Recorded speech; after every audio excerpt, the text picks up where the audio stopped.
नमस्कार,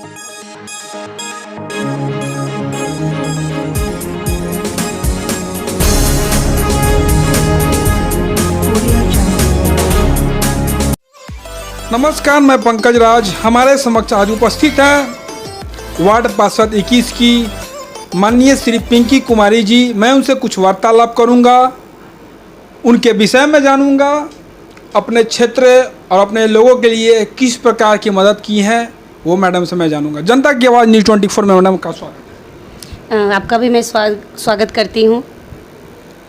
मैडम, मेरा पहला सवाल आपसे ये है कि आप जिस ओहदे पे हैं, जिस पोस्ट पे हैं, आप अपने समाज, अपने क्षेत्र के लिए मैडम क्या क्या किए उसके बारे में थोड़ा विवरण दीजिएगा। मैं जिस ओहदा पे हूँ, मेरा ये मानना है कि ये जनता का दिया हुआ है और कहीं ना कहीं लोग शायद मानते नहीं हैं। जिस भी पद पे बैठते हैं, चाहे वो सबसे निचला स्तर हमारा होता है पद का, जो वार्ड काउंसलर का या वह मुखिया का होता है, लेकिन अगर देख लीजिए पब्लिक से विधायक का भी हाल में चुनाव आने वाला है, या सांसद का, या मुख्यमंत्री प्रधानमंत्री बनाते हैं तो पब्लिक के द्वारा ही बनाया जाता है। मेरा ये मानना है कि जनता का दिया हुआ ये ओहदा है और जनता के लिए मैं काम करने आई हूँ। मैं 2012 में वार्ड काउंसलर बनी थी। 2017 में भी मुझे दोबारा लाया गया। जनता का प्यार, इसके लिए मैं हमेशा उनका हमेशा आभार प्रकट करती आई हूँ। 2012 में जब मैं जीत के आई, या बोलिए कि चुनाव के वक्त में जब प्रचार प्रसार के लिए जाया करती थी, तो एक ही आवाज़ लोगों से निकलता था। मेरे ऊपर आक्रोशित हो जाते थे और गुस्सा में बोलते थे कि हाँ, आप पहली बार आइएगा, उसके बाद तो 5 साल बाद आइएगा। तो मेरे जहन में हमेशा ये बात बड़ा क्वेश्चन बन के हमेशा घर पे मैं जाती थी तो उभरते रहता था। तो मैं एक एक प्रण कर ली कि नहीं, जब मैं जीत के आऊँगी और जनता हम पे विश्वास जगाती है तो कहीं ना कहीं समस्याएं भी बहुत ज़्यादा है, और समस्या एक दिन में तो ख़त्म होती नहीं है, समय लगता है। तो जैसे 2012 में भी जीत के आई तो मैं खुद भी क्षेत्र में जाने लगी, और लोग का ये जो प्रश्न था कि आप आएंगी नहीं, 5 साल बाद आएंगी, ये प्रश्न अब आज के समय आप मेरे क्षेत्र में चले जाइएगा तो कोई नहीं करेंगे। बच्चा भी मुझे जानते हैं। और बड़ा एक और चीज़ बोलूँगी, बड़ा दिलचस्प बात, कि बच्चा मुझे आंटी मामी एक रिश्ता सा बन गया उनके साथ। और ख़ुद मुझे मन नहीं लगता जब मैं घर पे रहती हूँ, तो मैं खुद बीच बीच में चली जाती हूँ मिलने के लिए, उनकी समस्याओं को जानने के लिए। और आज मुझे लगता है कि नगर निगम में जो वर्क होता है, जन्म से लेके मृत्यु तक, जो भी काम होता है वो नगर निगम करता है। आप देख लीजिएगा, जन्म लेना, बच्चा का जन्म प्रमाण पत्र बनाना, एडमिशन कराना, तो कहीं ना कहीं वो वार्ड काउंसलर के पास आते हैं, उनका जन्म प्रमाण पत्र बनाना। एक लाइट के लिए भी, नाला के लिए, चैम्बर के लिए, रोड के लिए, राशन कार्ड के लिए, मृत्यु प्रमाण पत्र के लिए, या बोलिए वृद्धा पेंशन, विधवा पेंशन, जन्म से लेकर मृत्यु तक। इसलिए मैं बार बार कह रही हूँ कि जन्म से लेकर मृत्यु तक नगर निगम का काम आता है, जिसमें मैं सारी काम की। और बता दूँ कि बहुत कम 300 के करीब, या बोलिए 200 समथिंग के करीब वृद्धा पेंशन था। आज के समय आप देखिएगा तो करीब 3,500 पेंशन हमारे यहाँ बना हुआ है। और पहले बीपीएल चलता था, 2 साल बीपीएल चला, उसके बाद बंद हो गया। तो राशन कार्ड भी लगातार हम बनाए जा रहे हैं। अभी के समय हमको लगता है कि 5 या 10% लोगों का नहीं बना है किसी कारणवश, या वो नहीं आए। तो मेन होता है उनका राशन कार्ड, जो खाना एक तरह से 20 दिन उनका राशन से चल जाता है। तो राशन कार्ड, या सड़क, कच्ची नली गली के तहत भी अभी लगातार मेरा काम चल रहा है। सड़क के साथ नाला, या हर घर नल जल बोलिए, वो कहीं से भी कंप्लेन लाइट का आता है, पोल का आता है, तो तुरंत उनका समस्याओं को देखते हुए तुरंत काम किया जाता है। तो मुझे लगता है कि जो जनता का विश्वास था, एक जो उम्मीद था, मैं उनकी उम्मीद पे खड़ी उतरी हूँ। मैं ये खुद बोलूँगी नहीं, आप जनता से भी जाके पूछ सकते हैं। और रही बात समस्या की, तो वो तो कम होती है, ख़त्म नहीं होती। मैं भविष्य में रहूँगी और तो धीरे धीरे ये समस्या बिल्कुल कोशिश करूँगी कि ख़त्म हो जाए। आपने सुना जो भी मैडम बोली, अपने क्षेत्र, अपने लोगों के लिए बहुत की हैं। सुनकर हमको भी अच्छा लगा कि नहीं, मैडम ने अपने क्षेत्र के लिए, अपने एरिया के लिए बहुत ही अच्छा काम किया है।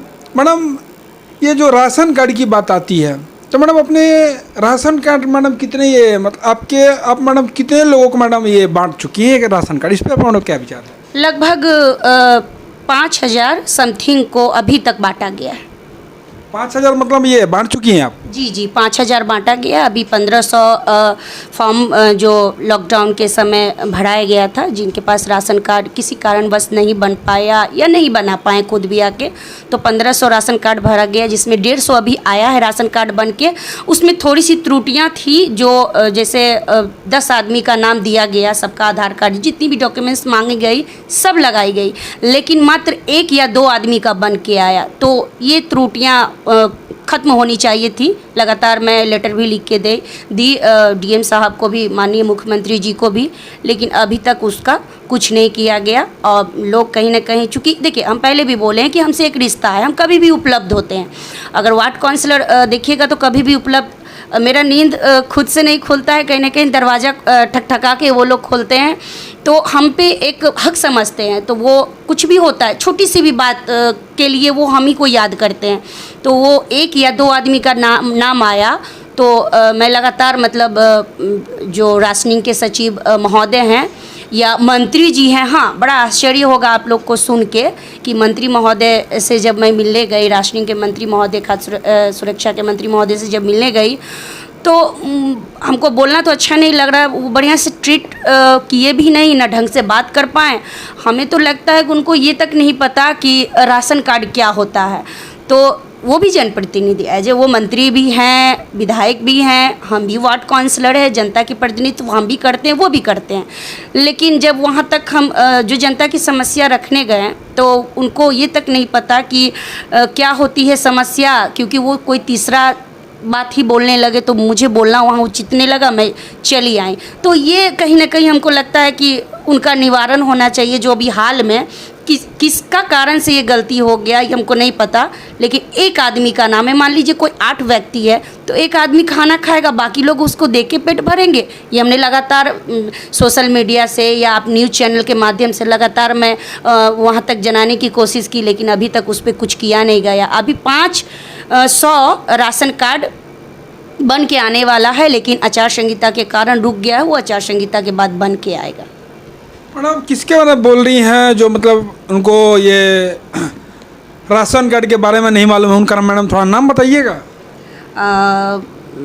कोई साहनी जी हैं, मतलब उनको ये राशन कार्ड के बारे में मतलब नहीं मालूम कि राशन कार्ड क्या है? हाँ, जब मैं खुद भी उनसे मिलने गई, मुझे बोलने में ज़रा सा भी हिचकिचाहट नहीं लगता है, क्योंकि देखिए जनता की समस्या को लेके मैं गई थी, मेरा कोई अपना समस्या नहीं था। तो जब वहाँ पे बात में रखने गई, तो वो मतलब एक होता है कि संतोषजनक जवाब देना, संतोषजनक जवाब भी नहीं दिए। तो मैं तो यही कहूँगी ना कि उनको राशन कार्ड के बारे में नहीं पता नहीं मंत्री कैसे बन गए, ये तो हमको नहीं पता। मैडम दूसरा सवाल मैडम आपसे ये है कि इस बार जो बिहार विधानसभा का जो चुनाव होने वाला है 2020 में, इसमें मैडम आप किसका सपोर्ट करती हैं? मैडम आपको सपोर्ट बता देता हूँ, एनडीए महागठबंधन या तीसरा मोर्चा कोई और? देखिए, अगर 8.5 साल मेरा शादी का मतलब करीब पटना में मतलब आया हुआ मेरा 16 साल होने जा रहा है, जनता का प्रतिनिधित्व करते हुए 8.5 साल मेरा गुजरा है। और पहले तो राजनीति मुझे समझ नहीं आती थी, ना मैं समझना जानती थी, कोशिश भी नहीं करती थी कि क्योंकि मैं एक चीज़ आपको थोड़ा सा विस्तार से बता दूं। मैं जब छोटी थी तो मैं वेस्ट बंगाल में पली बड़ी हूँ, और जब वहाँ वोटिंग का जब बात होता था तो मेरे माँ पापा आपस में बात करते थे, तो मैं गुस्सा करती थी उन पे कि तुमको क्या मिलता है, क्यों तुम फालतू का चर्चा घर में करती हो। तो मेरा राजनीति से बहुत दूर मतलब नाता था। मुझे नहीं पता था कि शादी के बाद मैं खुद राजनीति से जुड़ जाऊंगी, क्योंकि एक होता है ना कि बचपन से ही राजनीति से इसलिए भी दूर रहना चाहती थी कि जब भी राजनीति का बात आता था तो लगता था कि कुछ काम नहीं होता है, जनता को मतलब सिर्फ 5 साल का इंतज़ार करना पड़ता है, उसको मूलभूत सुविधाएं नहीं मिलती है, मिलती भी है तो बहुत उनको जद्दोजहद करना पड़ता है, या बोलिए कि बहुत दौड़ना पड़ता है। और सच पूछिए तो कोई मिलना भी नहीं चाहते हैं। तो इस कारण से मेरे जहन में ये हमेशा सवाल उठता था। लेकिन जब मैं खुद वार्ड काउंसलर बनी, इस पद पे बैठी, तो मुझे लगता था कि जिस तरह से मैं काम कर रही हूँ उस तरह से सारे लोग, राजनीतिक लोग करेंगे, लेकिन ऐसा नहीं है। जैसा कि आप बोले कि किस दल को मुझे सपोर्ट करना चाहिए, मैं जिस वक्त आई थी या बोलिए उससे पहले 2004 में मेरी शादी हुई, मैं पटना आई, और उसके पहले बहुत सारे लोग से मैं सुनती थी, पेपर के माध्यम से मैं पढ़ती थी, न्यूज़ चैनल के माध्यम से मैं देखती थी कि पहले का जो समय था वो ठीक नहीं था। माननीय नीतीश कुमार जी का, यानी कि माननीय मुख्यमंत्री जी का प्रवेश हो चुका था उस वक्त। तो जब मैं न्यूज़ चैनल के माध्यम से देखती थी तो लगता था कि पहले के मुकाबले कुछ अच्छा हो रहा है। तो मेरा सोच तो यही है, चूँकि मैं खुद भी देखते आई हूँ कि माननीय मुख्यमंत्री जी का जो कार्यकाल रहा है वो अच्छा रहा, क्योंकि उस वक्त भी सवाल उठता था कि पहले की महिला नहीं निकलती थी, या छिनतई होता था, किडनैपिंग होती थी, रेप होते थे। ठीक है, समस्या तो कम हुई है, ये नहीं ख़त्म हुई है, समस्या कम हुई है, लेकिन कहा जाए कि किस मतलब पार्टी से मैं बिलोंग करती हूँ, तो मैं माननीय मुख्यमंत्री जी से संतुष्ट हूँ। थोड़ी सी परिवर्तन लाने की ज़रूरत है, परिवर्तन आया है, थोड़ा सा और परिवर्तन लाने की ज़रूरत है। तो मैं माननीय मुख्यमंत्री नीतीश कुमार से ही खुश हूँ और मैं चाहूँगी कि उन्हीं का सपोर्ट मिले। क्यों मैडम, अभी 3 ऐसे प्रत्याशी हैं मुख्यमंत्री पद के लिए, माननीय श्री तेजस्वी यादव, दूसरे नंबर पे हैं पुष्पम प्रिया चौधरी जी, और तीसरे नंबर पे हैं माननीय श्री पप्पू यादव जी। आप इनमें से तीनों को क्यों नहीं सपोर्ट करें, किसी एक का? हम बता दे रहे हैं, चूँकि आप सबका नाम ले रहे हैं, पुष्पम प्रिया जी तो नहीं हैं। तो होता क्या है ना कि आप पुराने वाले को देख रहे हैं, अगर वो आपका संतोषजनक काम कर रहे हैं तो उन्हीं से आप संतुष्ट हैं। तो पुष्पम प्रिया जी तो नहीं है, तो मैं उन पे तो विश्वास जता नहीं सकती हैं। पप्पू जी, हाँ, पप्पू जी का बहुत अच्छा रोल रहा था उस वक्त जिस समय जल जमाव हुआ था, और मतलब घर घर जाके वो पानी या जो भी उस समय महिलाओं को या पुरुष को, जो बच्चे को वो निकालते थे घर से और हर वो चीज़ पहुंचाते थे। तो उस वक्त तक का उनका काम मुझे अच्छा लगा। पहले मैं बहुत ज़्यादा नहीं जानती हूँ, उस वक्त का हमको अच्छा लगा। और रही बात तेजस्वी जी की, तो मेरा देखिए मानना है, हम पहले भी बोले हैं कि हम थोड़ा सा साफ़ सुथरा बात करते हैं और साफ़ सुथरा काम भी करते हैं, तो मुझे बोलने में हिचकिचाहट नहीं है। तेजस्वी जी अभी मैच्योर नहीं हुए, जहाँ तक अगर हमसे पूछे, मेरी राय पूछे, जनता की क्या राय है मुझे नहीं पता। हाँ, उनके फादर रहते तो कहीं ना कहीं मेरे क्षेत्र में ही लालू जी का बहुत ज़्यादा नाम है, क्योंकि उनके बारे में हमेशा कहा जाता है कि गरीबों का नेता है और गरीब के लिए बहुत चीज़ की है, जगह जगह दलितों के लिए, दलित परिवार के लिए घर बना देना, या बोलिए कि उनसे एकदम नज़दीक का लगाव था। तो अभी चूँकि लालू जी हैं नहीं और तेजस्वी जी पे हमको नहीं लगता है कि बिहार का पूरा मतलब कार्यभार सौंपना चाहिए, अभी उनको थोड़ा सा समय लगेगा। मैडम, आपसे तीसरा सवाल ये है कि ये जो आचार संहिता लागू हुआ है, हमारे देश में ऐसे कुछ नेता हैं, अधिकारी हैं, मंत्री हैं, विधायक हैं, और यहाँ तक कि मुखिया और वार्ड पार्षद भी आते हैं, उनको आचार संहिता का मतलब नहीं मालूम है कि आचार संहिता आखिर होता क्या है। लगने की तो बात ही अलग, माने उसके बारे में आप थोड़ा बताइएगा पब्लिक को या हमारे माननीय नेता और विधायक सांसद लोग को। देखिए, आचार संहिता का जो समय होता है वो निर्वाचन अधिकारी के यहाँ से सारा डिटेल भेज दिया जाता है, चाहे किसी चीज़ का चुनाव हो, वार्ड काउंसलर का चुनाव हो या विधायक का चुनाव हो या सांसद का चुनाव हो, तो वो सारा डिटेल भेज देते हैं। उस डिटेल में पता होता है कि आपको इन दौरान क्या क्या करना है और क्या क्या नहीं करना है। उसके बावजूद भी कुछ नेताओं द्वारा या सांसद द्वारा या विधायक द्वारा या वार्ड काउंसलर द्वारा अगर उसको अवहेलना करते हैं तो ये बड़ा चिंता की बात है, और उनको पता होना चाहिए कि आचार संहिता है क्या, और उस वक्त प्रचार प्रसार या होर्डिंग, बैनर, ये सब पे प्रतिबंध लग जाता है, तो बिल्कुल उनको पता होनी चाहिए। और आजकल तो गूगल है भाई, हमको समझ में नहीं आ रहा। अगर आपको नहीं सही समय पे उपलब्ध है तो आप गूगल से जानकारी ले लीजिए। आजकल सारी जानकारी तो मोबाइल पे, हमारा सोशल मीडिया पे है।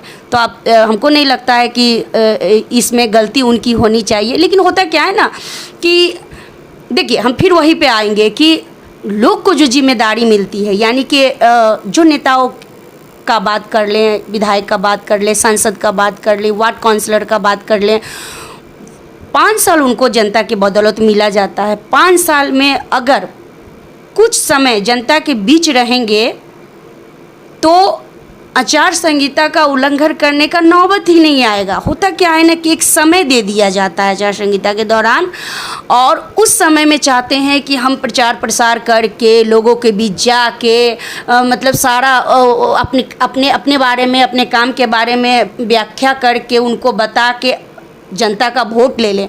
तो हम तो यही मानेंगे कि भाई कुछ काम कर लिया कीजिए 5 साल में, जनता के बीच जाइए और जनाइए कि भाई आप कौन हैं, आप किस पद पे हैं, लोग जाने।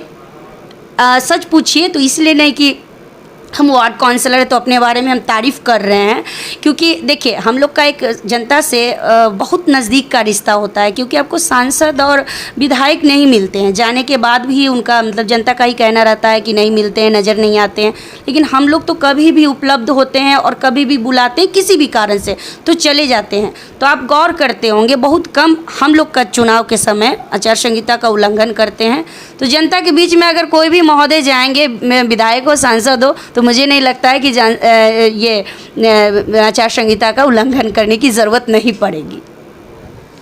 मैडम, चौथा सवाल मैडम आपसे ये है कि माननीय नीतीश कुमार जी ने बोला है गरीबी मिटाओ, गरीबी मिटा रहे हैं या फिर गरीबों को मिटा रहे हैं, इस पर मैडम आपका क्या राय है?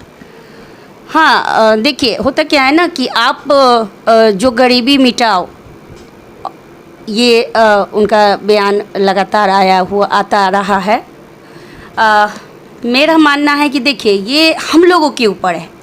अभी हम आपके इंटरव्यू के दौरान बहुत सारी बात मेरे द्वारा कही गई है, तो ये जनता के ऊपर है कि वो उनकी बात को किस वे में ले जा रहे हैं। तो उनका वे हमको नहीं लगता है कि वो गरीबी मिटाओ का मतलब ये नहीं कि गरीब को मिटाओ। मेरा बोलने का अर्थ है कि गरीबी मिटाओ सिर्फ कह देने से नहीं होता है। माननीय मुख्यमंत्री जी से मैं आपके चैनल के माध्यम से आग्रह करूंगी, क्योंकि मैं भी उनके नस्खे कदम पे चली हूं, और जितना वो काम किए हैं उन कच्ची नली गली या 7 निश्चय के तहत हमारे वार्ड में बहुत सारा काम हुआ है। ये सच्चाई है। गरीब होते चले जा रहे हैं, अमीर हो रहे हैं, ये मैं खुद भी देख रही हूँ। बहुत सारे खासकर कि महिलाओं से मतलब लगातार कंप्लेन आते रहता है कि हम लोग को काम करना पड़ता है, दाई नौकर का काम करते हैं तब घर चलाते हैं। बेरोजगारी है, ये सच्चाई है। तो मुझे लगता है कि 15 साल कंप्लीट करने के बाद अभी फिर से चुनाव है उनका, और इस चुनाव में आपके चैनल के माध्यम से बड़ा मतलब भावुक अंदाज में मैं मतलब बात करना चाहूँगी कि सच्ची में परेशानी है गरीब के साथ। और आए दिन फुटपाथी वेंडर को या जो सरकार का सरकारी ज़मीन पे जो लोग रहते हैं उनको हटा देना, तो ये हाई कोर्ट का भी, सुप्रीम कोर्ट का भी निर्देश है कि जब तक कहीं उनको वैकल्पिक व्यवस्था नहीं देते हैं तब तक उनको नहीं हटाए। तो मतलब आपका कहने का अर्थ मैं आपसे बिल्कुल अलग नहीं हूँ। आप ठीक कह रहे हैं कि गरीबी हटाओ, मतलब ये देखा जा रहा है कि सही में उनको प्रताड़ित किया जाता है। बहुत से ऐसी चीज़ मतलब किए जाते हैं कि उनको प्रताड़ित किया जाता है। तो हम यही माननीय मुख्यमंत्री जी से आग्रह करेंगे कि भविष्य में आप रहेंगे, मुझे पूरा भरोसा है। गरीबी को हटाने का अर्थ सही से आप बताएं, और गरीबी नहीं हटाए, गरीब को नहीं हटाए, गरीबी हटा दें। और जो बिहार में मूलभूत सुविधा तो आप बहुत दिए हैं, लेकिन महिलाओं को देखा जाए, बच्चों को देखा जाए, वो काम करना चाहते हैं तो वो काम नहीं कर पाते हैं। तो नेक्स्ट आपका ये होना चाहिए कि आप उनके लिए कुछ सोचें। और ये जो क्वेश्चन खड़ा होता है कि गरीब को हटाएं, गरीबी मिटाएं, मतलब गरीबी मिटाएं, गरीब को वो जहाँ तहाँ से हटा के गरीब को भगा के, ये तो वही क्वेश्चन हो जाता है। तो फिर से मैं आपसे आग्रह करूँगी आपके चैनल के माध्यम से माननीय नीतीश कुमार जी से कि सही में गरीब को अमीर बनाए और 15 साल का कार्यकाल आपका अच्छा रहा है। इस 5 साल में सही में गरीबी हटाए, गरीब को मत हटाए।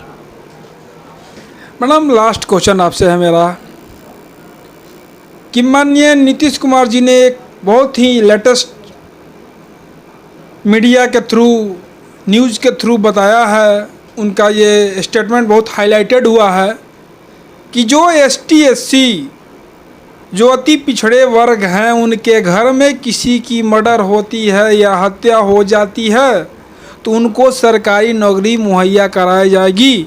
मैडम मैं आपसे ये पूछना चाह रहा हूँ कि मरने के बाद ही आप सरकारी नौकरी क्यों देना चाहते हैं माननीय नीतीश कुमार जी? जीते जी क्यों नहीं सरकारी नौकरी प्रोवाइड कर रहे हैं ST SC लोगों को? मैं आपकी सवाल से पूरी तरह से एग्री करती हूँ। और आपको हाल में ही अभी हम बता दें, हम लोग का बोर्ड का बैठक हुआ था आचार संहिता से पहले। उसमें एक एजेंडा आए थे, आपको याद भी होगा, कर्मचारियों, निगम के कर्मचारियों के लिए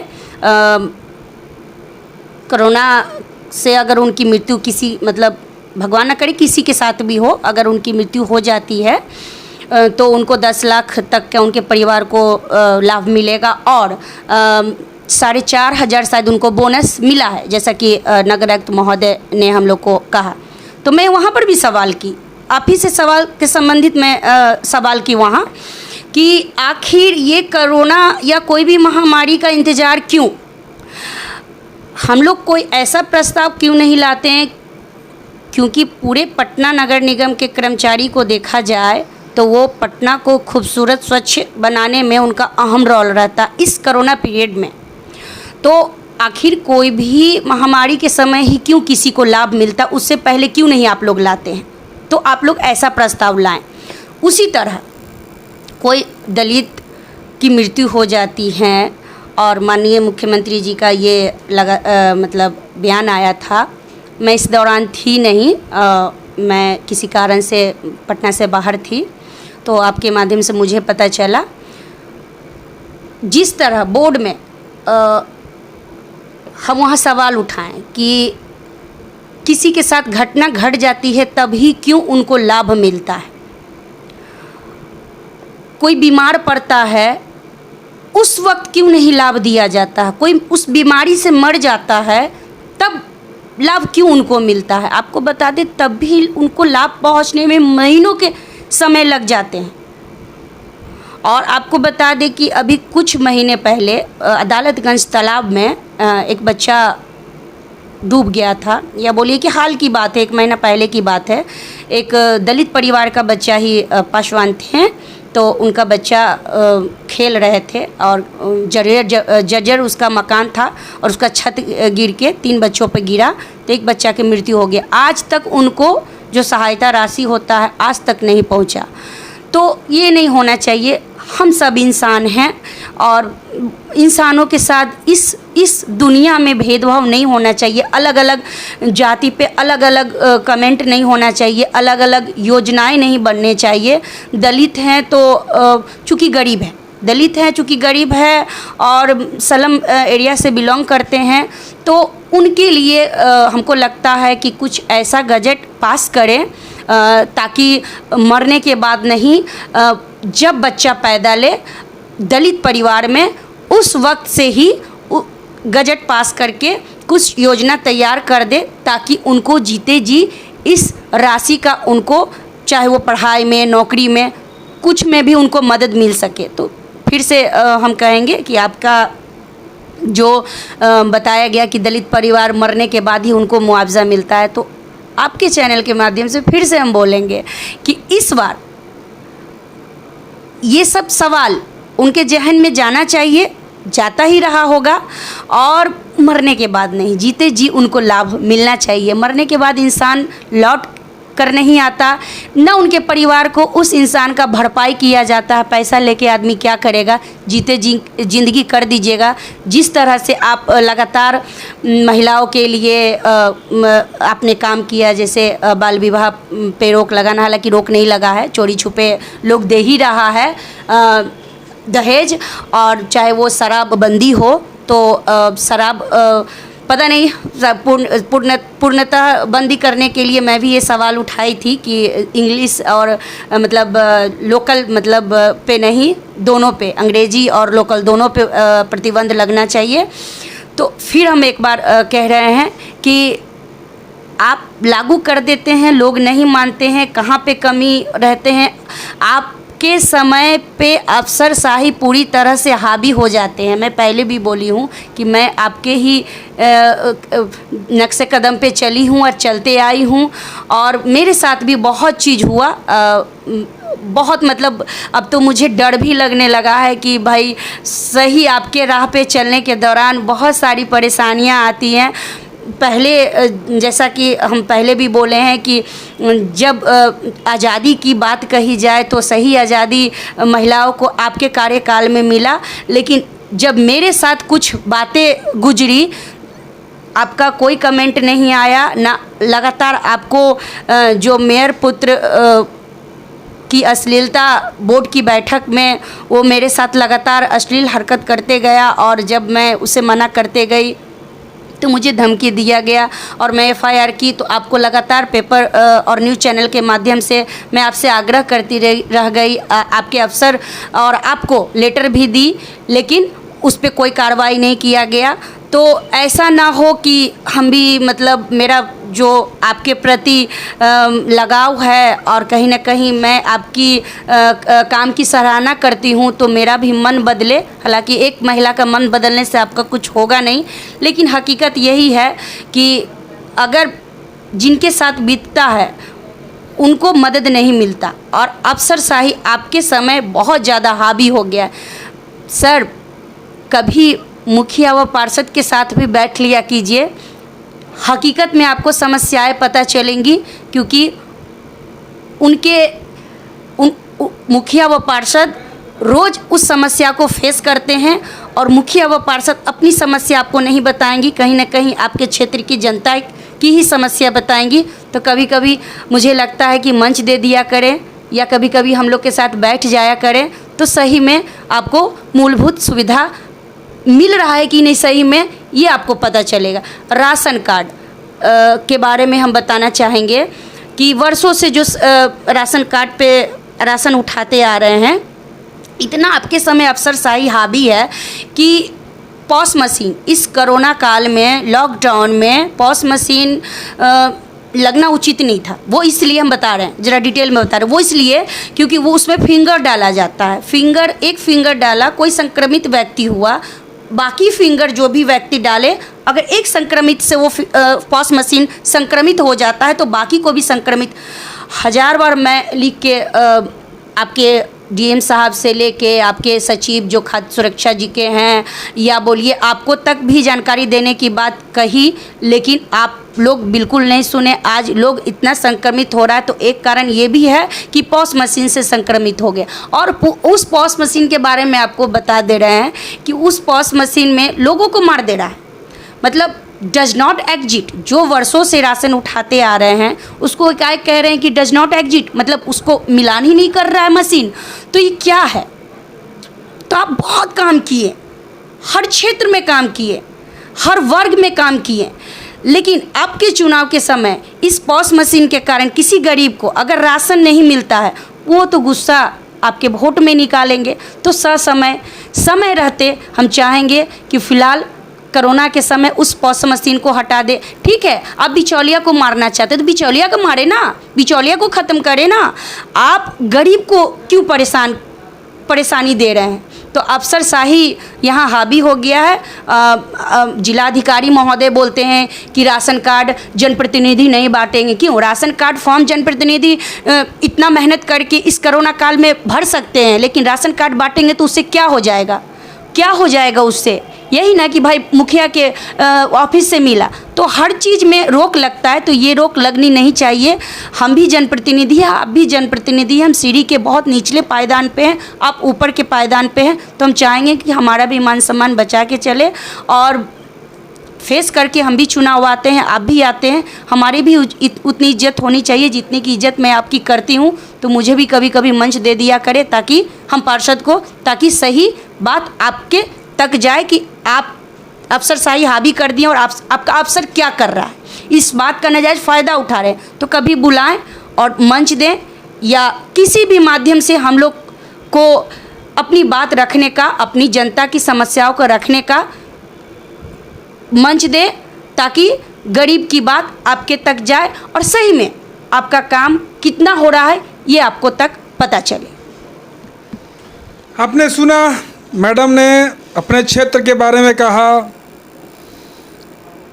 ये मतलब बिहार विधानसभा का जो चुनाव होने वाला उसके बारे में कहा और बेरोजगारी के बारे में कहा। मतलब जो भी मैडम से मैंने सवाल पूछा उसका मैम ने बहुत सही तरीके से आंसर दिया और इनके कार्य से पब्लिक भी संतुष्ट है, इनके लोग भी इस एरिया के संतुष्ट हैं।